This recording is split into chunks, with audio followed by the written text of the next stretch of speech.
So, this next video clip will run through the basic health and safety concepts that you will encounter in a fitness environment. And here you can see the basic learning outcomes, aims and objectives of this session. I'm not going to dwell on them too much. If you'd like to, you can pause the video and have a quick scan through. Now, health and safety is a very important factor when working in a fitness environment, and you will find that most organisations, such as gyms, educational establishments, etc., will offer significant training and are always constantly reviewing their practices, with the main aim really of making sure we are minimising risks no matter who you are, whether you be an employee or a participant.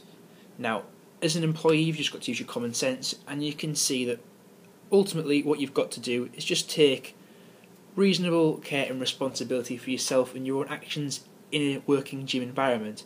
And again, the employer, the person who employs you as the individual, does have to make sure that they are ensuring health and safety for all of their employees also.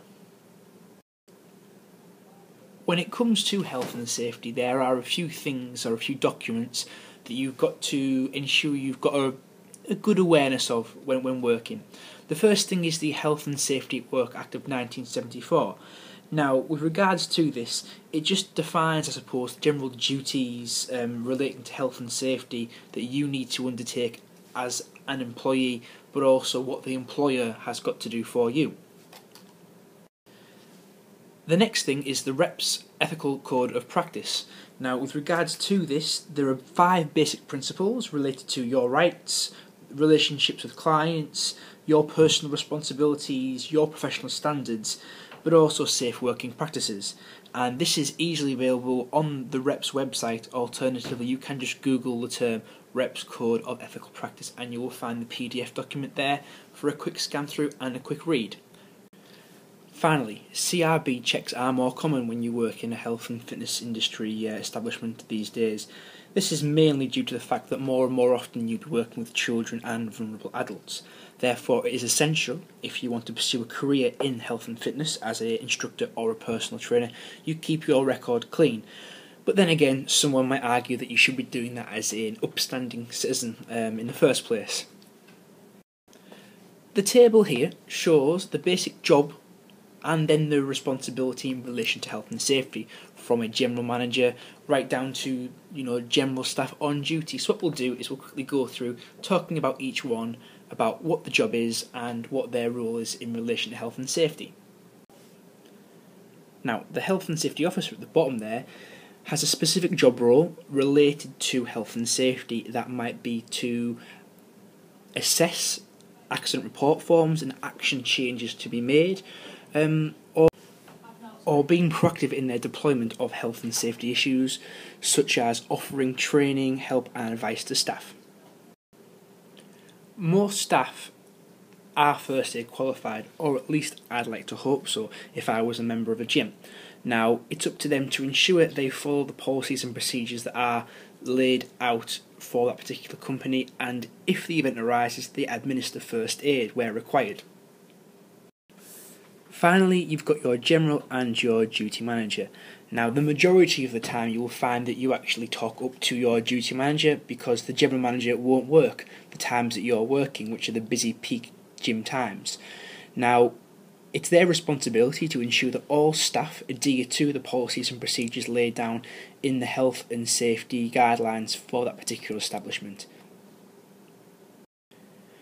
Security in this day and age is essential, and it spans from very simple things to quite extreme things as well. So first and foremost, we're talking about the simplicity of opening and closing the gym, locking the doors, making sure all machines are turned off, etc. Now, you can also see that monitoring and entry and exit is something that's quite important, and one thing we do here at the college is we use our gym keys, and these gym keys are almost like your membership card that gets you into the gym. In other establishments, such as Ballantyne's, they use a camera system in which they take your photo, and as you scan through, your picture comes up on the screen so they can monitor who goes in and out. Other gyms might use receipts for specific sessions, such as a child-only session, and they're ways of monitoring safety, entry and exit to and from the gym. One more thing we'll look at, and that is the fire and evacuation procedures. You can see this particular picture here just highlights the discovery of a fire and the evacuation procedure. This is something that may be told to you as part of your induction, but you'll find them hanging around the walls of most gyms and fitness establishments. And this picture here is the one that you will find in Gym World just as you walk in the door on the left hand side. And finally, we're just going to assess a few of the documents you will need to be aware of when working in a health and fitness environment. Things like first aid books, accident report forms, or even something simple as a manufacturer's guideline about how to use a bit of equipment is important to have an awareness of when working within that particular environment. Accident report forms will need to be filled out in the event of any kind of incident, and these will typically be collected together and actioned upon by your health and safety representative that we mentioned previously. You now should have an increased awareness of what it takes to embed health and safety into your practices when working within a gym. So now what you need to do is complete the questions related to this video, and you are one step closer to passing your mandatory module.